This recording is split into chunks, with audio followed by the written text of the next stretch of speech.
تبارك الذي نزل الفرقان على عبده ليكون للعالمين نذيرا الذي له ملك السماوات والأرض ولم يتخذ ولدا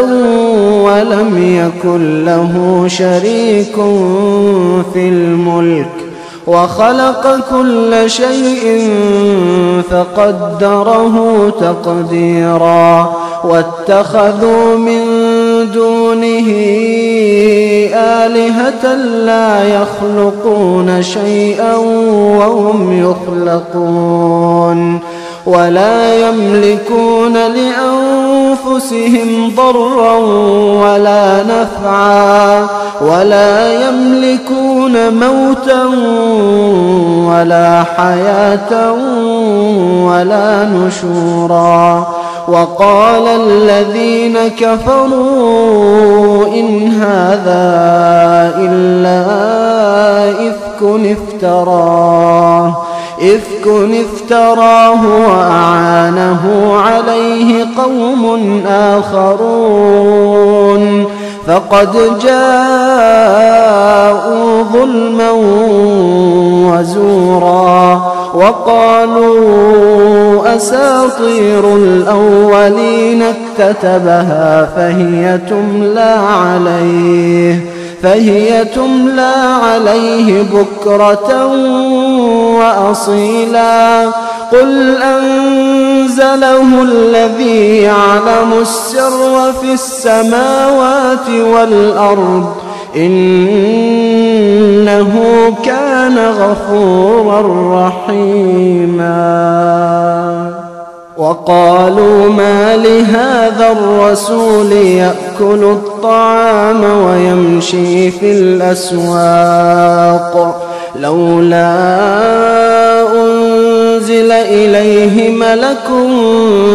فيكون معه نذيرا أو يلقى إليه كنز أو تكون له جنة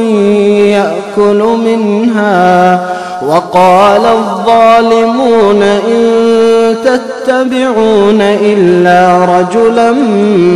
مسحورا انظر كيف ضربوا لك الأمثال فضلوا فلا يستطيعون سبيلا تبارك الذي إن شاء جعل لك خيرا من ذلك جنات تجري من تحتها الأنهار ويجعل لك قصورا بل كذبوا بالساعة وأعتدنا لمن كذب بالساعة سعيرا إذا رأتهم من مكان بعيد سمعوا لها تغيظا وزفيرا وإذا ألقوا منها مكانا ضيقا مقرنين دعوا هنالك ثبورا لا تدعوا اليوم ثبورا واحدا وادعوا ثبورا كثيرا قل أذلك خير أم جنة الخلد التي وعد المتقون كانت لهم جزاء ومصيرا لهم فيها ما يشاءون خالدين كان على ربك وعدا مسئولا ويوم يحشرهم وما يعبدون من دون الله فيقول أأنتم أنتم أضللتم عبادي هؤلاء أم هم ضلوا السبيل قالوا سبحانك ما كان ينبغي لنا أن نتخذ من دونك من أولياء ولكن متعتهم وآباءهم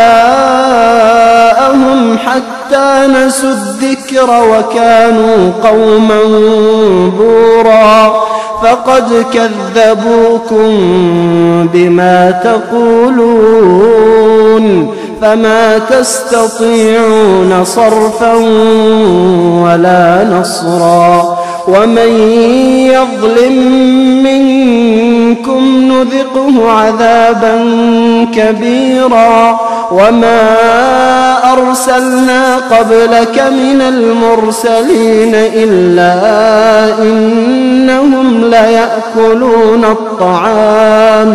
ليأكلون الطعام ويمشون في الأسواق وجعلنا بعضكم لبعض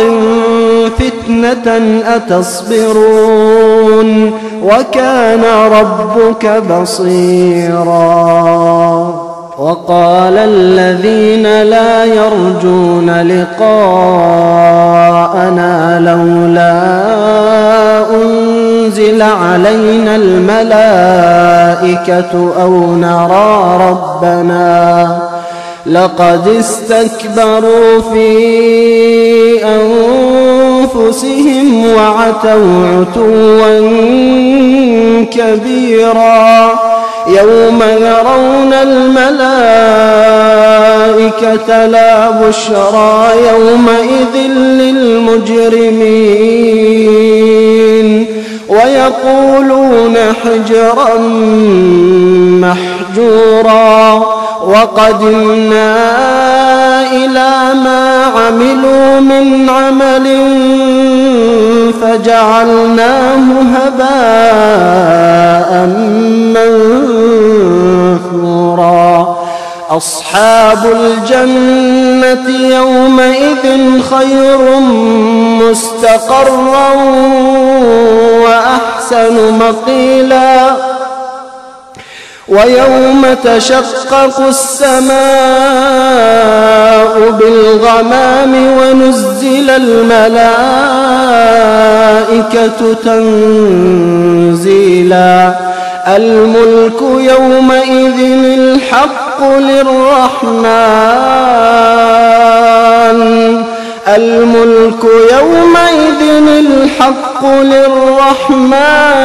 وكان يوما على الكافرين عسيرا ويوم يعض الظالم على يديه يقول يا ليتني اتخذت مع الرسول سبيلا